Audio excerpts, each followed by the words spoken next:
34 சீக்கிரமா யோவான் படிங்க. தேவனால் அனுப்பப்பட்டவர்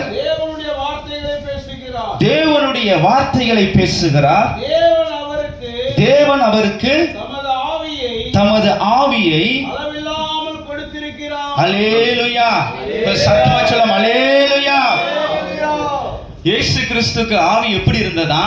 அளவில்லாமல் பெற்றிருந்தார். ஆமென் சொல்லுமா. இன்னைக்கு நம்ம அபிஷேகத்தை பெற்றிருக்கிறோம். அபிஷேகத்தை பெற்றுக்கொள்கிறது ஒரு அனுபவம் தான், ஆனால் அபிஷேகத்தில் நிரம்பி இருக்கிறது ஒரு அனுபவம். ஆமென் சொல்லுமா.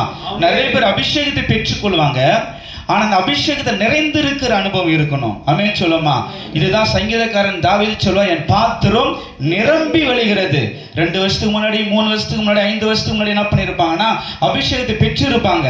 ஆனா அந்த அபிஷேகத்தோடு அந்த ஆவியானோடு கூட நடக்கிறாங்களா, அந்த அபிஷேகத்தில் நிரம்பி இருக்கிறாங்களான்னா அது ஒரு கேள்வியாகவே கிறிஸ்டியனுக்குள் இருக்கிறது. ஆமென் சொல்லுமா. ஆனால் அபிஷேகத்தை பெற்றுக்கொண்டா அந்த அபிஷேகத்தில் நிரப்பப்பட்டவர்களாக இருக்கணும். இதுதான் இயேசு கிறிஸ்துவின் ஊழியத்தில் இயேசுக்குள் அந்த அபிஷேகம் நிரப்பி கொண்டே இருந்தது பார்க்கிறோம். அப்போஸ்தலருடைய ஊழியங்கள்ல பேதுருவா இருந்தாலும், பவுலா இருந்தாலும், ஸ்தோத்திர பிலிப்பு அந்த யாரா இருந்தாலும் அவர்கள் பெந்தேகோஸ்து நாட்களிலே அவர்கள் பெற்றுக்கொண்டார்கள். பெற்றுக்கொண்ட பிறகு ஒவ்வொரு நாளும் அந்த அபிஷேகம் அவர்களுக்குள்ள அதிகரித்து கொண்டுதான் இருந்தது. ஆமென் சொல்லுமா. அவங்களுக்குள்ள நிரம்பி வழிந்தது. அவர்கள் போகிற இடத்தில் நிழல்பட்டு அநேகர் சுகமானாங்க. ஆமென் சொல்லுமா. அவங்க கை நீட்டு சொல்ல அநேக அற்புத அடையாளங்கள் நடந்தது. ஆமென் சொல்லுமா. இது கடைசி காலம், இது ஒரு எழுப்புதலின் காலமா. கடைசி நாட்கள்ல மாம்சமான யாவர் மேலும் என் ஆவியை ஊற்றுவேன்னு சொல்றாரு. குறிப்பா ஊழியக்காரங்க மேல வாலிபர்கள் மேலே என் ஆவியை ஊற்ற வேண்டாம்னு சொல்கிறார். அப்ப ஆண்டுடைய இருதயம் என்னன்னா, இந்த கடைசி காலத்தில் என்னுடைய பிள்ளைகள், என் தேவ ஜனங்கள், என் ஊழியக்காரர்கள் என்னுடைய அபிஷேகத்தை பெற்றுக்கொள்ளணும், என்னுடைய வரங்களை பெற்றுக்கொள்ளணும், என்னை வெளிப்படுத்தி காண்பிக்கணும். அல்லேலூயா.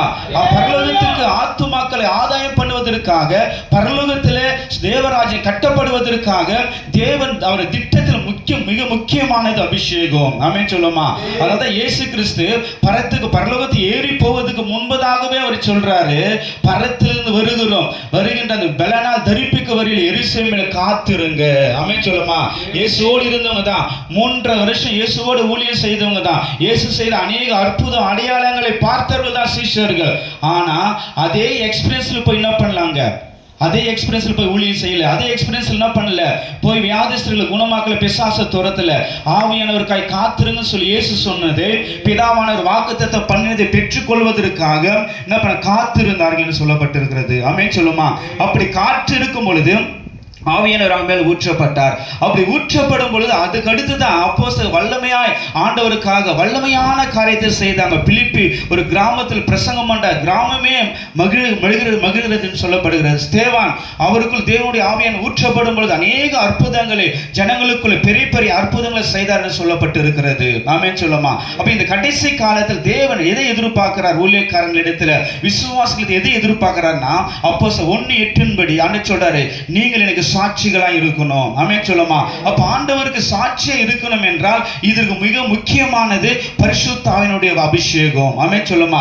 இந்த அபிஷேகத்தை நாம் பெற்றுக்கொண்டாதான் நாம் இருக்கிற இடத்துல, நம் குடும்பத்துல, நாம் இருக்கிற அந்த ஊருக்குள்ள, கிராமத்துக்குள்ள, நமக்கு போகிற சபைக்குள்ள, நண்பர்கள் மத்தியில, சொந்தங்கள் மத்தியில நாம் கர்த்தருக்காக சாட்சியா இருக்க முடியும். ஆமென் சொல்லுமா. நாம் போய் வெளியே இருக்கக்கூடிய எல்லா ஜனங்களுக்கும் இயேசு கிறிஸ்து என்ன பண்ண முடியும், காண்பிக்க முடியும். மார்க் சுவிசேஷம் கடைசி 16வது அதிகாரம் பார்த்தீங்கன்னா அவர்கள் போய் புறப்பட்டு போய் எங்கும் பிரசங்கம் பண்ணினார்கள். கர்த்தர் அவளோடு கூட எதை நடப்பித்தாரா, கிரியை நடப்பித்தார். ஆமென் சொல்லுமா. இந்த ஆவியானவரை பெற்றுக்கொள்ளும் பொழுது நான் இயேசு பிசாசை துரத்துகிறவர், இயேசு வியாதிகளை குணமாக்குறவர், இயேசு மரித்தவர்களை எழுப்புகிறவர் என்று சொல்லி இயேசு கிறிஸ்துவை குறித்து மக்களுக்கு அவர்கள் ஆறுதல் அடையும்படியாய், சமாதானம் அடையும்படியாய், அவர்கள் பலப்படும்படியாய் எதை நாம் சொல்லுகிறோமோ அத்தனையும் தேவன் நம்மளை கொண்டு செய்ய வல்லவராய் இருக்கிறார். ஆமென் சொல்லுமா. அப்படிப்பட்ட ஒரு பலத்த காரியத்தை தேவன் நம்மதியில நம்ம கொண்டு ஒரு பெரிய அசைவை உண்டு பண்ணினா பரிசுத்த ஆவியானவருடைய அபிஷேகம் முக்கியமாய் காணப்படுகிறது. ஆமென் சொல்லுமா. இந்த ஆவியானவரை பெற்றுக்கொண்டால் தான் நீங்கள் இயேசு என்று சொல்ல முடியும். ஆமென் சொல்லுமா. இந்த ஆவியானவரை பெற்றுக்கொண்டால் தான் நாம் பரிசுத்தமாய் வாழ முடியும். இந்த ஆவியானவரை பெற்றுக்கொண்டால் தான் ஆவிக்குரிய வரங்களை பெற்றுக்கொள்ள முடியும். ஆமென் சொல்லுமா. இந்த ஆவியானவரை பெற்றுக்கொண்டால் தான் புது புது அந்நிய பாஷைகளோடு தேவன் நம்மளோடு பேசுகிறவராய் இருக்கிறார். இந்த ஆவியானவரை பெற்றுக்கொண்ட பெற்றுக்கொண்டதான் தரிசனங்களை பார்க்கக்கூடியவர்களா இருப்போம். இந்த ஆவியானவரை பெற்றுக்கொண்டதான் தீர்க்க தரிசனங்களை பேசுகிறவர்களா இருக்க முடியும். ஆமென் சொல்லுமா. இந்த ஆவியானவர் பெற்றுக்கொண்டதான் 9 வரங்கள் செயல்படுகிறதான குணமாக்குற வரங்கள் செயல்படும். ஆமென் சொல்லுமா. ஆவியானவர் இல்லாமல் நாம் எதுவுமே என்ன பண்ண செய்ய முடியாது. ஆமென் சொல்லுமா. அதனால பரிசுத்த ஆவியானவருடைய அபிஷேகத்தை நாம் பெற்றுக்கொள்ளணும். ஆமென் சொல்லுமா. ஆமென் சொல்லுமா. நம்ம எவ்வளவு பெற்றிருக்கிறோம் அப்படின்னு நமக்கு தெரியுமா? ஆனால் இயேசு கிறிஸ்து குறித்து சொல்லும் பொழுது அவர் அளவில்லாமல், யோவான் 3:34 சொல்லும் பொழுது அவர் என்ன அளவில்லாமல் பெற்றிருந்தாராம். ஆமென் சொல்லுமா.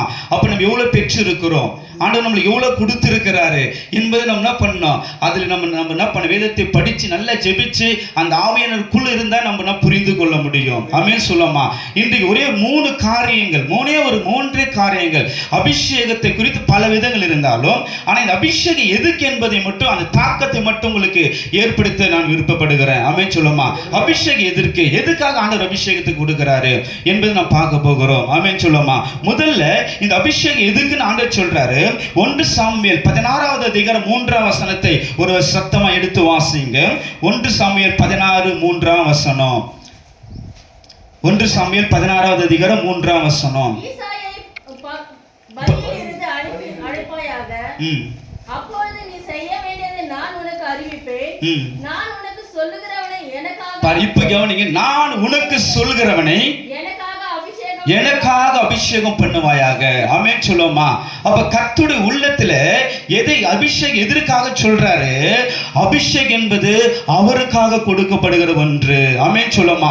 கைகளை தட்டி ஆண்டவர் மகிமைப்படுத்து. கைகளை தட்டி ஆண்டவர் மகிமைப்படுத்து. இன்னும் உற்சாகமா, இன்னும் உற்சாகமா, இன்னும் உற்சாகமா. இந்த இடத்துல ஆவியானவர் இருக்கிறார். எந்த அளவுக்கு சத்தியத்தை உள்வாங்கிக் கொள்ளுகிறியோ, எந்த அளவுக்கு ரிசீவ் பண்ண நினைக்கிறியோ, அந்த அளவுக்கு தான் கர்த்தருடைய ஆவியானவர் உண்மையில் உன்னை நிரப்புவார். ஆமென் சொல்லுமா. அப்ப ஆண்டவர் சொல்றாரு, சாமுவேல் தீர்க்கதரிசிக்கு சொல்றாரு. என்ன சொல்றாருன்னா, நம்ம பெத்லெகேம் ஊருக்கு போய் ஈசாயின் மகன் ஒருவனை தாவீதை என்ன பண்ண, எனக்காக நீ அவன் அபிஷேகம் பண்ணு. ஆமென் சொல்லுமா. அபிஷேகம் எதற்குன்னு தெரியாம அபிஷேகத்தை பெற்றுக்கொள்கிறவங்க இருக்கிறாங்க. இந்த ஊழியத்தின் பாதையில ஆண்டவர் 17 வருஷங்களா நான் ஊழியம் செய்துட்டு இருக்கிறேன். ஆனா கடைசி 13 வருஷங்களாய் கர்த்தர் பயன்படுத்தும் வித்தியாசமாய் பயன்படுத்துகிறார். நிறைய இடத்துல அபிஷேகத்தை குறித்து பேசுவேன். ஆரம்ப காலத்தில் பேச சொல்ல அபிஷேகத்தை பிரசங்கம் பண்ணிட்டு வந்துருவேன். ஆனா நிறைய பேர் அபிஷேகத்தை பெற்றுக்கொள்ளுவாங்க. கொஞ்ச நாட்களுக்கு அப்புறம் போனா அந்த அபிஷேகம் அவங்களுக்குள்ள நிலைச்சு நிற்காம இருக்கும். அந்த அபிஷேகத்துல அவர்கள் அனல் கொண்டு இல்லாதவங்களா இருக்கிறது பார்க்க முடிஞ்சிருக்கிறது ஊழியத்துல. அப்ப ஆண்டவர் தெளிவா சொன்னாரு, அபிஷேகம்னா என்ன, அது எதற்கு என்பதை ஃபர்ஸ்ட் அபிஷேகத்தை குறித்து நீ பேசுவதற்கு முன்பதாய் அபிஷேகம்னா என்ன என்கிறதை மக்களுக்கு நம்ம போதிக்கணும். ஆமென் சொல்லுவோமா. அப்ப அபிஷேகம் என்ன என்பதை மக்களுக்கு நம்ம போதிச்சுட்டோம்னா, அதுக்கடுத்து அபிஷேகத்தை குறித்து நம்ம பேச பேச பேச அந்த அபிஷேகத்தை பெற்றுக்கொண்டு அவர்கள் அனல் மூட்டி எழும்புவார்களே தவிர அதை எக்காரணத்தை கொண்டு சிம்சோனை போல, ஒருவேளை சவுலை போல அதை எழுந்து போக மாட்டார்கள். அல்லேலூயா சொல்லுமா. அல்லேலூயா சொல்லுமா. அபிஷேகத்தின் வேல்வே தெரியுமானுங்குது. ஆமா. அபிஷேகம் அன்னைக்கு பார்த்தீங்கன்னா மோசே கூட இருந்த யோசுவா தேவன் பயன்படுத்தினார். எலியா கூட இருந்த எலிஷாவை தேவன் வல்லமையை பயன்படுத்தினார். ஆனா எலிஷா கிட்ட இருந்த கேயாசை பயன்படுத்த முடியல. அந்த அபிஷேகத்தின் வேல்வே அவர் புரிஞ்சு கொள்ளல. அதே போல சவுல் ராஜா அதை புரிந்து கொள்ளல. எத்தனை பரிசுத்தமான அந்த நாட்களில் அந்த அபிஷேகத்தை என்ன பண்ணாங்கன்னா, அப்படியே ஏதோ ஒரு இழிவான காரியங்கள், அற்பமான காரியத்திற்காக அந்த அபிஷேகத்தை தேவன் நம்மளை அபிஷேகம் பண்ணி வைத்தாரேன்னு சொல்லி அதை அவர்கள் இழந்து போனதை நாம் பார்க்க முடிகிறது. ஆமென் சொல்லுமா. அப்ப இங்க சொல்றார் ஆண்டவர்,